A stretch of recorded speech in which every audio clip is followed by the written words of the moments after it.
Wild Eadric, welcome.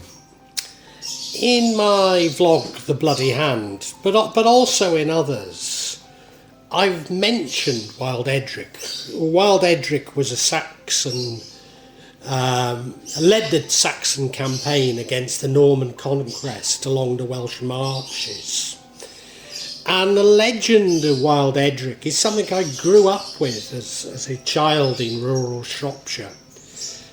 And I just thought you might appreciate hearing the story of Wild Eadric.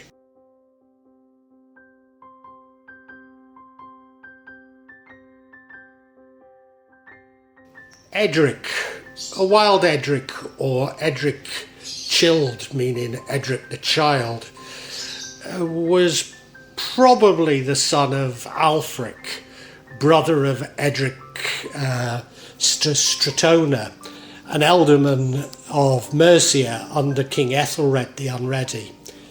Although maybe Ælfric was not his brother but a nephew of the ealdorman, and this would make Eadric himself belong to the same generation as his cousin Siward, son of Æthelgar, who was himself a grandson of Eadric Streona.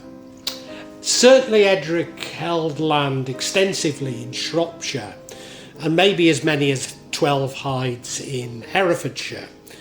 He's probably Eadric's son of Ælfric, who had 2 estates from Much Wenlock Priory in Shropshire. Eadric and his cousin Siward ranked as some of the wealthiest thegns in Saxon Shropshire. Although legend has it, and indeed in the Domesday Book, there's another Eadric that was born in Condover, the village that I grew up in. Eadric was reputed to like nothing better to hunt, and indeed at the time most of South Shropshire was part of the Long Forest. He was known to some as Eadric Sylvaticus or Edward the Forester, and certainly the income from his manors afforded him plenty of time and opportunity to indulge in his passion for hunting. The Anglo-Saxons at the time had something of a truce with the Welsh on the other side of Offa's Dyke, although scuffles and raids along the border of the marshes were common and would have kept the Anglo-Saxons busy. After the Norman Conquest, Eadric refused to submit to the Normans and therefore came under their attack from forces based at Hereford Castle under Richard fitz Scrob. He raised a rebellion and allied himself with the Welsh princes of Gwynedd and Powys, Blethyn ap Cafan, and his brother Riachan ap Cafin. He successfully attacked the Norman Hereford Castle in 1068, but didn't succeed in taking the county of Hereford, and retreated to Wales to plan further raids. Prior to the Norman Conquest, these Welsh princes had sided with Harold Godwinson and allowed Welsh warriors to join his troops to help defeat the Norsemen, led by King Harold Hadrara at the Battle of Stamford Bridge in Yorkshire.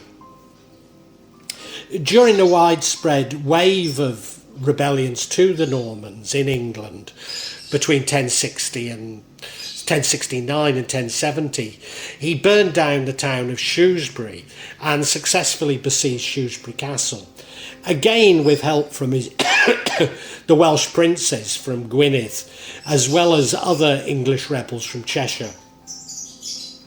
It was probably this combination of the Welsh and the Cheshiremen and the men from Shropshire that led to decisively defeating William the Conqueror in the Battle of Stafford in late 1069. Nevertheless, by 1070, apparently Eadric had submitted to King William and later participated in William's invasion of Scotland in 1072. Another accounts that he was captured by Randulph de Mortimer after long struggles and handed over to the king for life imprisonment, some of his lands afterwards descending to the Abbey of Wigmore at Leinster in Herefordshire. He campaigned in Maine for King William in 1072, and according to the Mortimer genealogy, held Wigmore Castle against Randolph de Mortimer during the rebellion of 1075. Certainly we know that the Norman harrying of the north was particularly vicious in Shropshire.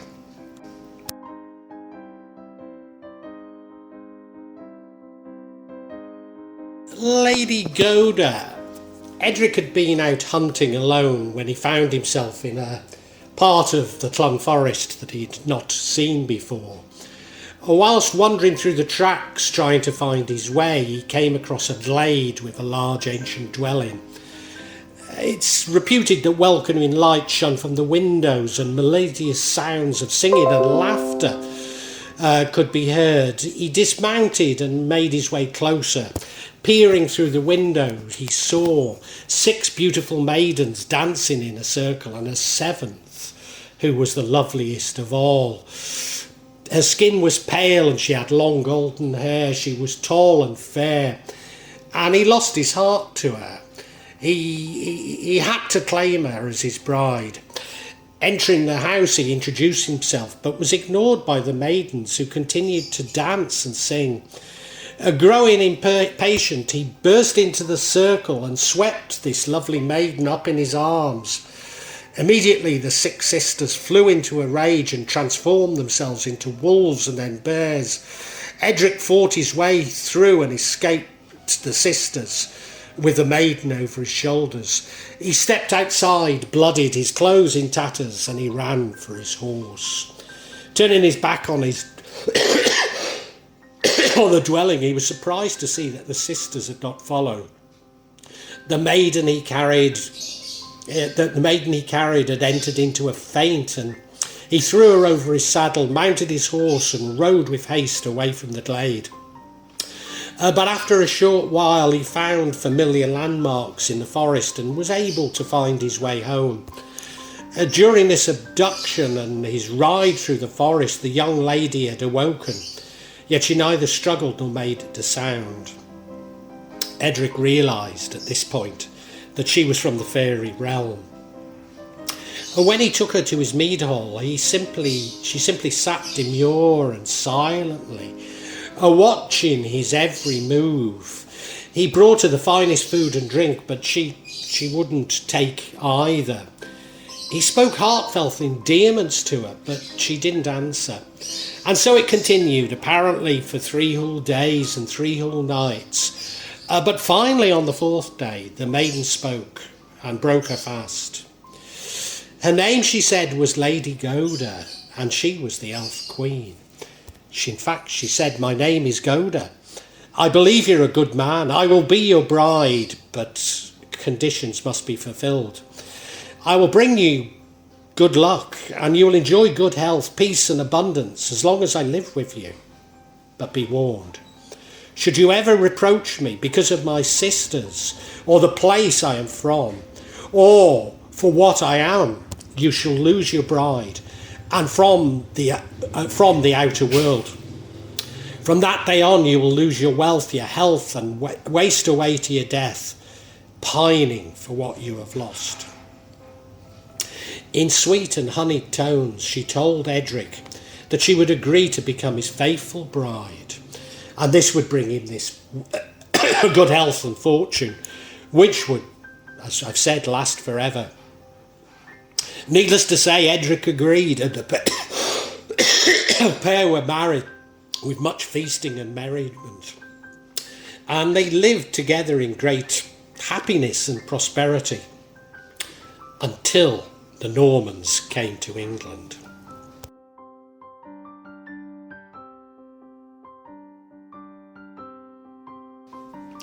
The legend: King William the Conqueror, upon hearing of the fairy bride, Lady Goda, invited her to court in London, and though others accompanied the newlyweds to attest to her superhuman origin, Her great beauty completely convinced the king. After the defeat by the Normans, Eadric returned to his mead hall, his spirit broken. He sought Goda's company for solace, but his bride was nowhere to be found. She loved to wander the lands and frequent the forest from where she had come, and it seemed that she was on one of these journeys. Eadric was angry by this, that she was not at home, and when she finally returned, he flew into a rage and goaded her for her absence. "No doubt you've been busy dancing with your sisters, and you should have been here at home awaiting my return." A tear rolled down Goda's cheek, and she reminded him of his promise. She would now have to leave him and return to her sisters in the forest. Eadric, realising what he'd done, begged for her forgiveness, begged her to stay. His love, this was his true love, and he could not bear to be without her. But an oath is an oath, especially in the magical kingdom of the elves. She returned to the Clun forest. As his bride left, Eadric made another promise that his spirit would not rest until he found her. He swore this, and that he was bound to the land and he would never leave it. Heartbroken, the thane pined away and died of grief. Some say that it was his own people who cursed him for surrendering to the Normans. According to some legends, Eadric's surrender and support for the Normans greatly displeased his own people. They imprisoned him along with, apparently, his wife Lady Goda, despite the other legends saying that she went back to Clun Forest, and his fighters in the lead mines in the Stiperstones in Shropshire, where you'll have heard me talk about before. It's where my mother's from. And a curse was placed upon them. Nevertheless, at times of threat to England, Wild Eadric, Lady Goda, and his followers, the Wild Hunt, ride out to fight the enemy. But they must return to their underground prison to await further threats. They cannot die until England is returned to how it was before the Norman Conquest, and all the wrongs have been made right. And there are several stories of alleged sightings of Wild Eadric and his host riding out at times of danger to the country, such as during the Crimea War in 1841, before the First World War in 1914, in fact outside my mother's house in Plock's Green, and before the Second World War in 1939, their arrival being announced by the sound of the huntsman's sword. Possibly from these alleged sightings came this reputation of him as a huntsman, and Eadric became associated with the Wild Hunt, a legend found in many parts of Europe. The Wild Hunt being a group of phantom huntsmen and their dogs that either rode wildly across the sky or just above the ground. They were believed to be hunting lost souls and the souls of the newly dead, who they would capture and take away. There was also a belief that as they passed, they could also draw out the souls of those asleep and carry them away to join the hunt with them. He's also linked with the legend of the giant fish of Bowlymere Pool, mentioned in my Bloody Hand vlog. The fish is believed to have Eadric's sword strapped to it, awaiting to be given up when Eadric returns as Lord of Condover Manor. I also grew up believing that he was connected to the steps and cave at Nestcliff. Indeed, I was told that he jumped his horse down the steps at Nestcliff. But when researching this, I found that this belongs to the legend of the outlaw Wild Kynaston, who is maybe the inspiration of the Robin Hood story.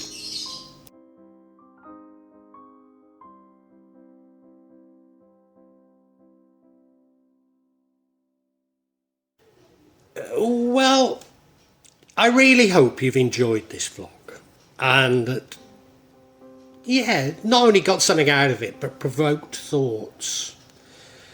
I'm not here to push my beliefs, my thoughts on you.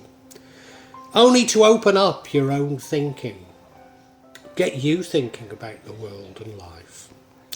When I started The Real Magic of Java, I believed that I'd only release them every month or maybe every 2 months. But now I find myself adding to this subsection once or twice a week. But please subscribe and hit the bell to get notifications for when I add new parts to this subsection.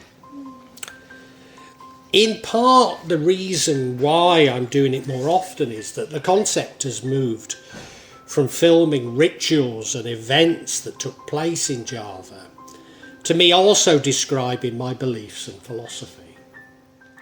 And that does come in response to people expressing an interest in it. But of course, me actually seeing rituals and events really doesn't happen so often. What I would say to you is that there's no attempt at subterfuge on my behalf. And when I do experience rituals, I will include them for you to see. And as I say, there's no way I'm trying to mislead you. And if I believe there is subterfuge, if I uncover it, I will point it out to you. I'm trying to be as honest as I can be. Now, please make comments, please ask questions, and I'll try to be as honest and open with you as I can be. Of course, there will be some of you who disagree with me, particularly when I talk in terms of my own beliefs, my own feelings. And, you're welcome to alternative feelings, and we can agree to disagree. Sometimes I find that people on YouTube can be unnecessarily attacking and aggressive, and at times I don't restrain myself enough, and I apologise, but it's not my intention to put anybody down, I know what I talk about can be emotive, and it can be challenging to your beliefs.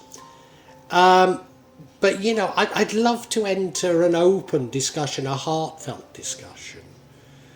But unfortunately, I often come across things that are,